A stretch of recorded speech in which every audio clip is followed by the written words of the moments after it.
بسم اللہ الرحمن الرحیم۔ میرا یہ خاص پیغام سیالکوٹ کے عظیم لوگوں کے لیے ہے،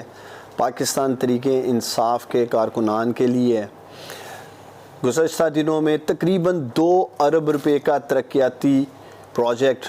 اور منصوبہ اور بجٹ میرے لیڈر عمران خان نے سیالکوٹ کے عظیم لوگوں کے لیے دیا، اور مجھے دلی خوشی ہے 2 ارب روپے کے یہ ترقیاتی کام سیالکوٹ میں شب و روز جاری تھے، اور جیسے ہی یہ امپورٹڈ سرکار کا ایک سیٹ اپ آیا ہے، انہوں نے ان تمام پروجیکٹس کو سبوتاژ کرنے کی کوشش کی ہے، اور مختلف علاقوں سے مجھے کالز آ رہی ہیں سیالکوٹ کے عظیم لوگوں کی کہ ہمارے پروجیکٹس علاقوں میں روک دیے گئے ہیں۔ تو ایک تو میں انہیں پیغام دینا چاہتا ہوں سب کو کہ کان کھول کے سن لیں آپ سب، کسی سطح پہ سیالکوٹ کے لوگوں کو ہم اذیت سے نہیں گزرنے دیں گے آپ لوگوں کی نالائکی اور نہلی کی وجہ سے۔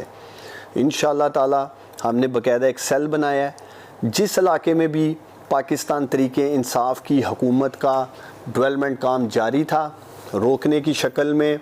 ہمارے وکلاء ILF ایک شدید رد عمل کا سامنا کرنا پڑے گا ان تمام ایڈمنسٹریشن کے آفیسز کو جو سہولت کار بنیں گے سیالکوٹ میں۔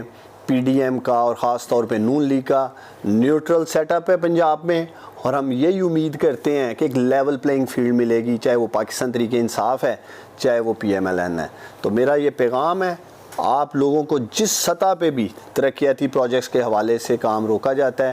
آپ انفارم کریں، انشاءاللہ تعالی ہم آپ کے ساتھ کھڑے ہوں گے۔ پاکستان زندہ باد، عمران خان پائندہ باد۔